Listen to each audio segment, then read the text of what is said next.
I could still hear my father's voice echoing in my head the moment I walked into that grand office. "You'll get nothing from your grandfather's will, Emily.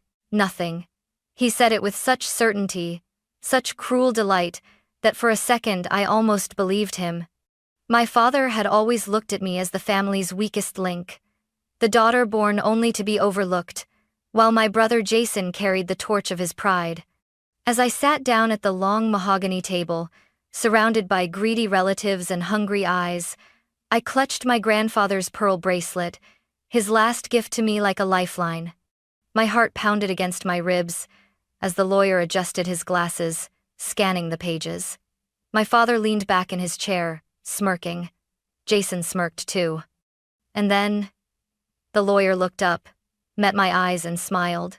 In that moment, I knew everything was about to change. "My name is Emily Carter, and if you ask my father, Richard, he'll tell you I was born to disappoint him. I don't say that with bitterness, it's just the truth I grew up with." In his eyes, my older brother Jason was everything. Smart, ambitious, ruthless. He was the heir to the Carter name, the one who could do no wrong. And me? I was the daughter, the afterthought, the child who was supposed to stay quiet, marry someone respectable, and vanish into the background. I remember one evening at dinner, Jason had just come home with a glowing report card, another perfect A in economics. Dad lifted his glass of wine, beaming. "Jason is the future of this family," he declared proudly, raising his glass like a toast. Then his eyes flicked to me, and his tone sharpened. "And you, Emily, should focus on finding a husband rich enough to tolerate you." The table went silent. My mother, Melissa, gave me the smallest glance of pity, but she didn't say a word. She never did. Jason chuckled under his breath, enjoying the moment. I stared down at my plate, cheeks burning, promising myself I wouldn't cry where they could see. But not everyone in the Carter family saw me as useless. My grandfather, William Carter, was different. With his billion-dollar empire and stern presence, he could have been intimidating, but to me, he was warmth. He'd sneak me out of the mansion to get ice cream, sit me on the hood of his old Cadillac, and talk to me like I mattered. "You're my fighter, Emily," he'd say, tapping my chin with his finger. "Jason may have the charm, but you," he'd smile, eyes twinkling, "you've got grit." Those moments kept me alive. When Dad's scorn cut too deep, I clung to Grandpa's words like lifelines. And then he died. At the funeral, Jason stood tall beside Dad, the perfect son comforting the grieving patriarch. I lingered at the edge of the crowd, clutching Grandpa's pearl bracelet, my last gift from him. When I approached the casket, Dad leaned close and whispered in my ear, venom in his tone. "Don't expect a penny from him, Emily. You'll walk away empty-handed, just like you deserve." The words carved into me like ice. But deep down, I held on to one fragile hope, that Grandpa hadn't forgotten me. That somewhere in his $7 billion will, he had left me more than scraps. Little did I know, he had left me everything. The day of the will reading arrived cloaked in tension. The law firm was one of those towering buildings downtown, all marble floors and polished brass, the kind of place that smelled of power and money. As I stepped into the conference room, the air felt thick, heavy with expectation. Relatives I hadn't seen in years filled the room, whispering in corners, their eyes darting like hawks circling prey. Aunts in pearls, cousins in tailored suits, all of them pretending to mourn while secretly calculating what they'd walk away with. Jason was already there. He leaned against the wall, perfectly groomed, his expensive suit hugging his broad shoulders. When he saw me, his lips curled into that smug half-smile I'd grown to hate. "You actually showed up," he murmured as I passed. "Of course," I replied, forcing my voice not to waver. He leaned closer, his breath hot against my ear. "Prepare to be humiliated."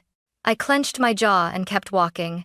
At the head of the long mahogany table sat my father, Richard Carter, patriarch, king.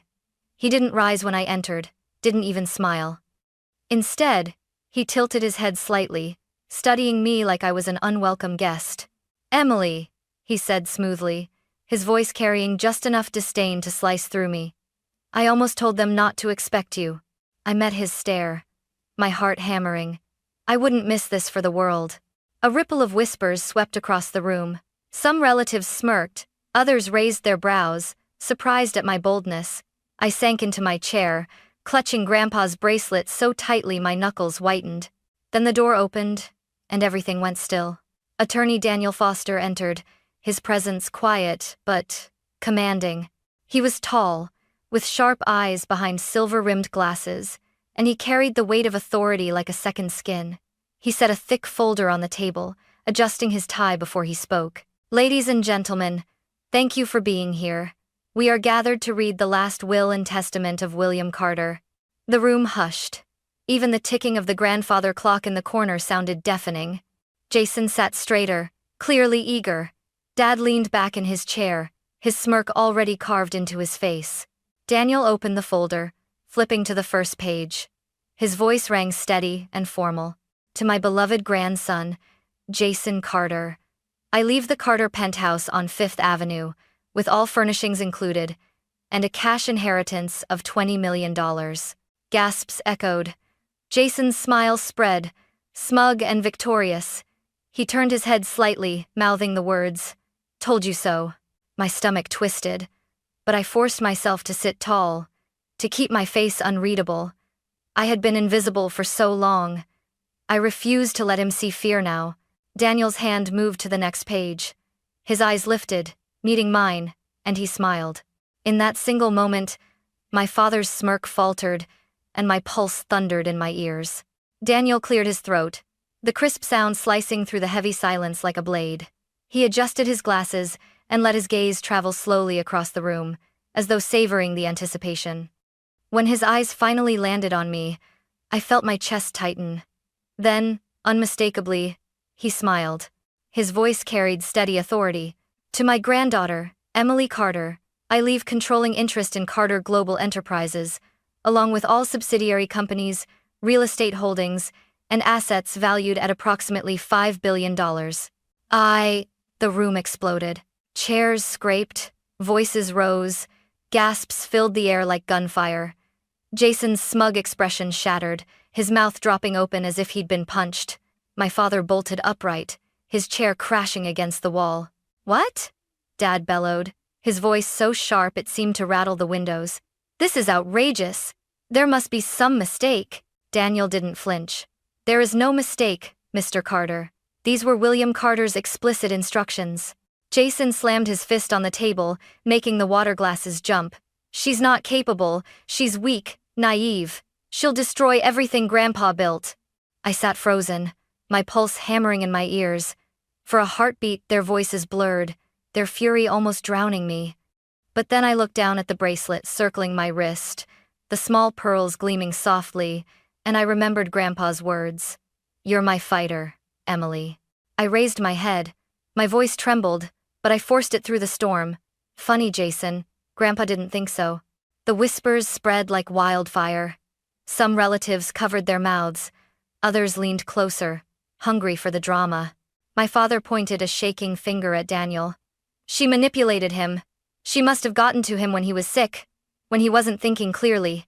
Daniel calmly folded the page. "Mr. Carter underwent a full psychiatric evaluation prior to signing. He was of sound mind. These wishes are valid under the law." Dad's face turned crimson, veins bulging at his temples. Jason shook his head violently, muttering curses under his breath. And me? I sat straighter. For years I had been the shadow, the overlooked daughter, the one they ridiculed. But in one sentence, everything had shifted. I felt the weight of Grandpa's decision pressing down on me, not just wealth, but trust, responsibility. I met my father's glare across the table and, for the first time in my life, I didn't look away. The silence after Daniel's words was short-lived. My father's hands slammed onto the table with such force that every glass rattled. His eyes, hard as steel, locked on me like I was an enemy soldier across a battlefield. "Emily will destroy everything," he thundered. His voice reverberated through the paneled walls. "She has no business sense, no leadership. Carter Global will collapse within months if she's at the helm." Jason jumped in, his voice dripping with contempt. "Dad's right. She's never cared about the company. She's never even set foot in the executive offices, and now she's supposed to run an empire? I forced myself to breathe evenly. My palms were slick with sweat under the table, but I refused to let them see fear.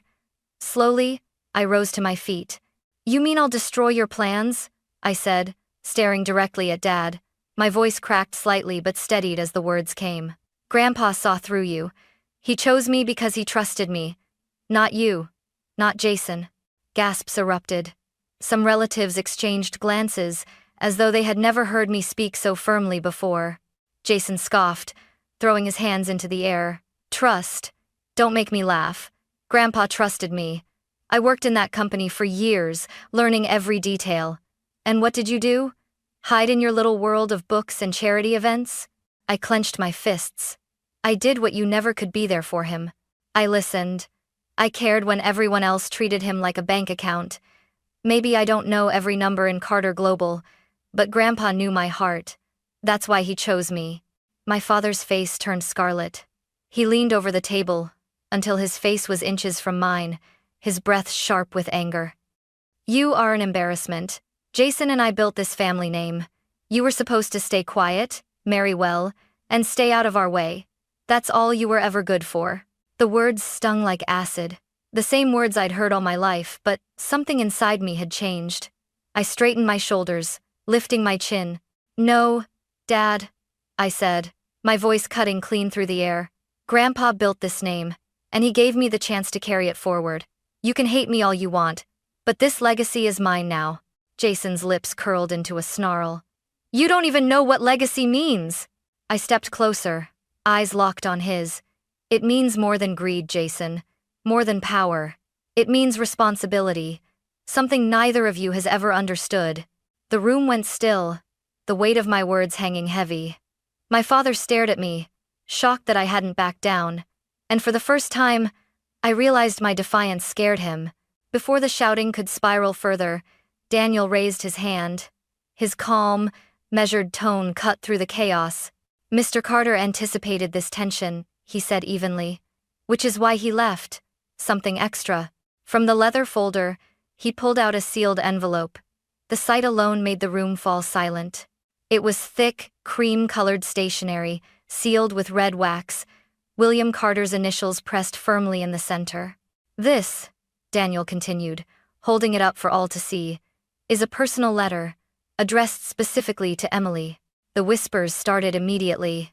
Aunts leaned toward each other. Cousins exchanged shocked looks. Jason let out a bitter laugh, his voice sharp with disbelief. Of course, another one of his sentimental tricks. He always had a soft spot for her. "Soft spot?" I snapped before I could stop myself. "He loved me." My father's palm slammed flat against the table. "We don't need to hear this nonsense.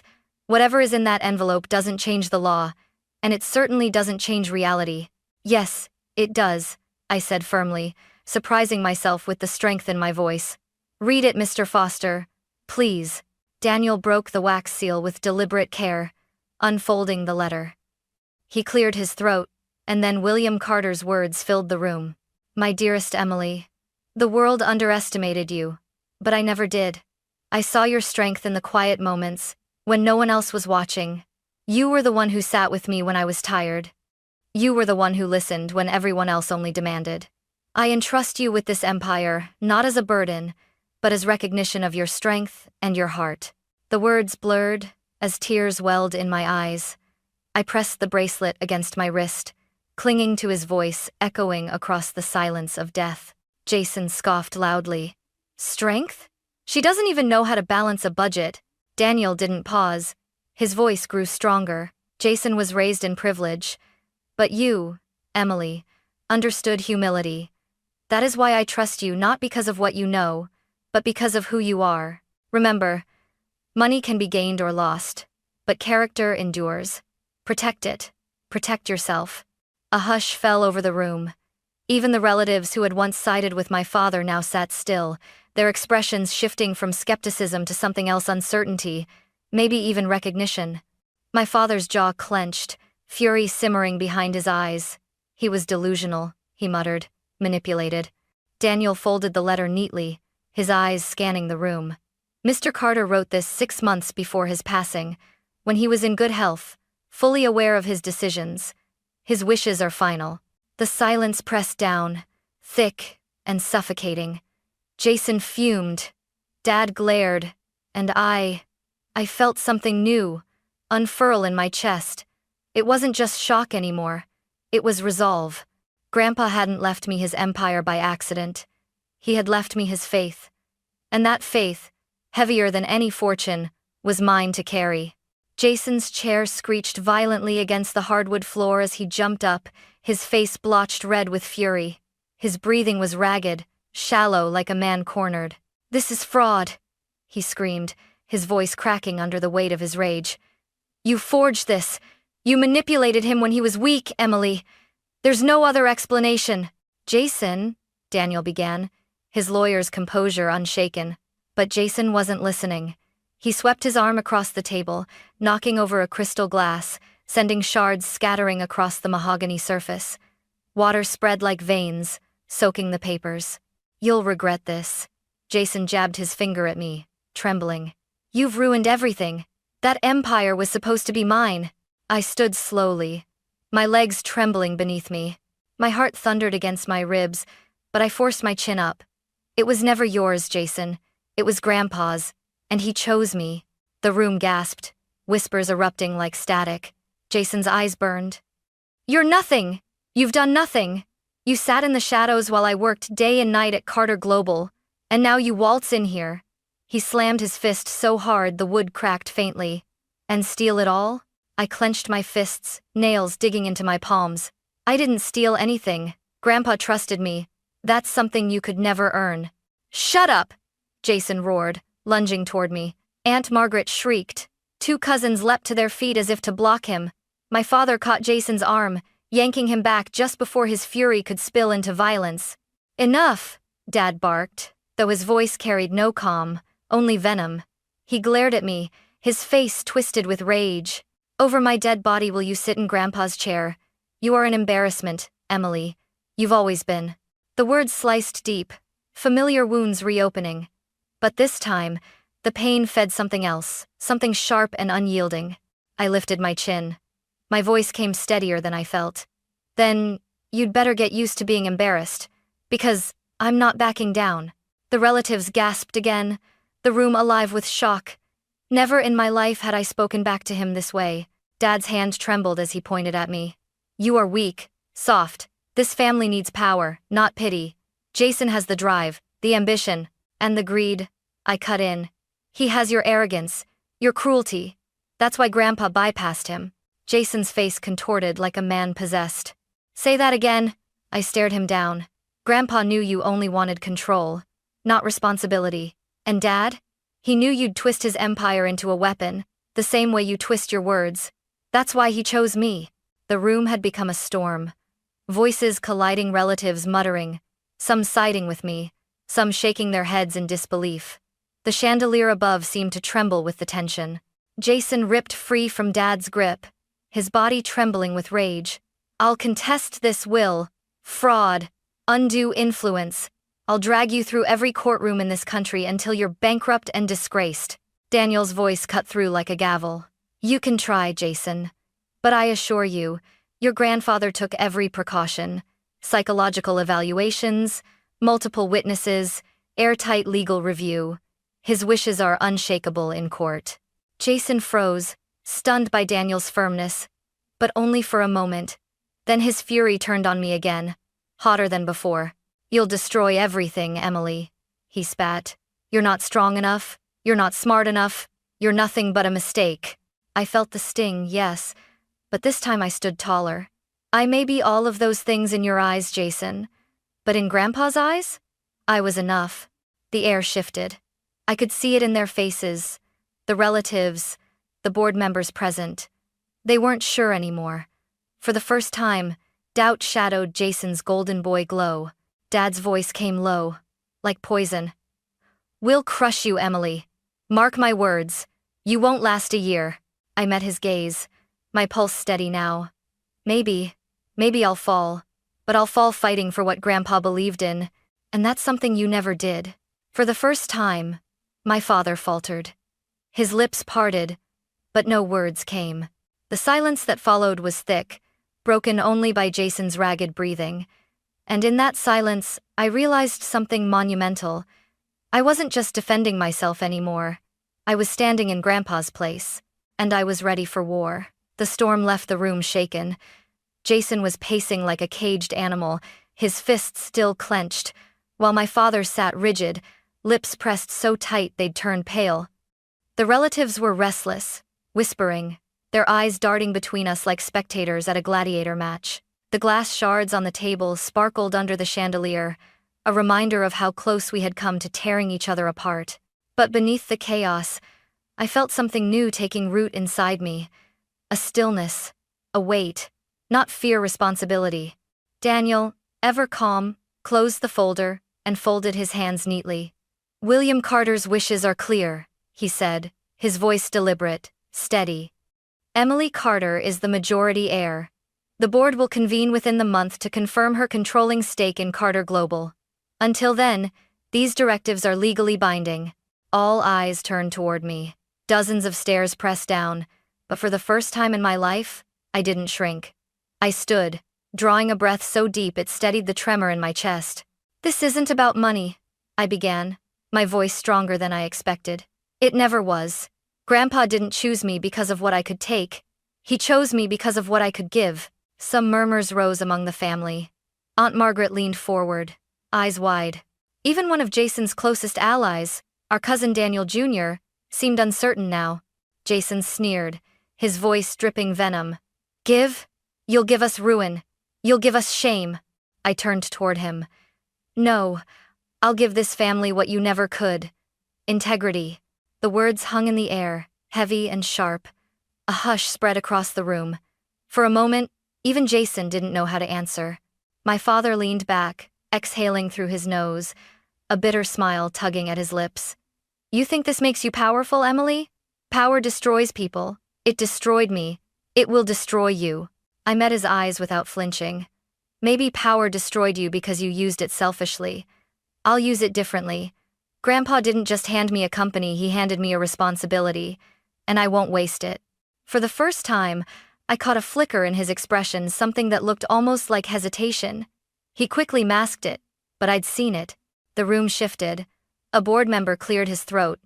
"If William trusted her, perhaps we should too." Jason whipped around. "You can't be serious. She'll tear everything down." But even his voice cracked with desperation now. The golden boy confidence he'd always worn so easily was crumbling, replaced with something raw, almost childish. I pressed the bracelet against my wrist, grounding myself. "Grandpa always told me grit mattered more than charm. That's why he chose me, and that's why I won't let him down." Daniel gave me a small, almost imperceptible nod of approval, as if confirming I was finally stepping into the role I was meant to claim. The whispers quieted. The relatives watching me differently now, not as the overlooked daughter, but as the heir, the successor, the leader. And as Jason muttered curses under his breath and my father glared with cold fury, I realized I wasn't afraid of them anymore. For the first time, I was Emily Carter, William Carter's granddaughter, and this empire, his empire, was mine to protect. The conference room emptied slowly, like a battlefield after the smoke clears. Relatives shuffled out in clusters, their whispers trailing behind them like ghosts. Some glared at me, others looked curious, and a few even gave small nods of acknowledgement, as though they'd finally seen me for the first time. Jason stormed out ahead of them, muttering threats, his fists still clenched at his sides. My father lingered a moment longer. He stood by the door, his shadow long under the chandelier's light, his eyes fixed on me. "You think you've won," he said quietly, his voice stripped of the thunder it had carried moments before. "But you'll learn, Emily. This world doesn't care about heart or integrity. It only respects power. And when that power crushes you, don't say I didn't warn you." I swallowed, forcing myself not to look away. "Maybe you're right, Dad. Maybe this will crush me, but at least I'll try to carry it with honor. That's something you forgot how to do a long time ago." For just an instant, his mask slipped. I saw something flicker in his eyes, not softness, but recognition. Then he turned sharply, slamming the door behind him. The sudden quiet was almost overwhelming. The shattered glass on the table glistened like tiny stars under the chandelier, a reminder of the chaos that had just unfolded. My chest ached from the weight of it all, but beneath the exhaustion was something stronger: resolve. Daniel approached, placing the sealed letter back into my hands. "This belongs to you," he said gently. I nodded, clutching it tightly. "Thank you for standing firm today." He adjusted his glasses, offering a small smile. "Don't thank me, Emily. Thank your grandfather. He believed in you more than anyone else." When he left, I stood alone in the vast conference room, staring at the empire that now rested on my shoulders. It felt surreal. Only an hour ago, I had walked in as Richard Carter's overlooked daughter. Now I was William Carter's heir, holding the reins of a $7 billion legacy. I slipped the bracelet higher up my wrist, the pearls cool against my skin. The memory of Grandpa's voice echoed in my mind. "You're my fighter." Outside, the city lights gleamed through the tall windows, skyscrapers rising like giants. For years I had looked at this city as an outsider, someone who didn't belong in its sharp, glittering world. But tonight, something was different. The city didn't feel intimidating. It felt waiting for me. I thought of the employees whose lives depended on Carter Global, of the communities touched by its reach, of the future Grandpa had entrusted to me. This wasn't just about proving Jason or my father wrong. It was about proving Grandpa right. I whispered into the empty room, my voice trembling but sure. "I won't fail you." When I finally stepped outside, the night air hit me with a cool rush. Jason's angry shouts echoed faintly from the street below, my father's threats lingering in my mind, but they no longer terrified me. Their empire of fear had ended the moment Grandpa's letter was read. For the first time in my life, I wasn't Richard Carter's unwanted daughter or Jason's forgotten sister. I was Emily Carter, heir to William Carter, fighter, leader. And though battles loomed on the horizon, I felt ready to face them, ready to build something worthy of the man who had believed in me when no one else did. My story wasn't ending with Grandpa's will. It was just beginning.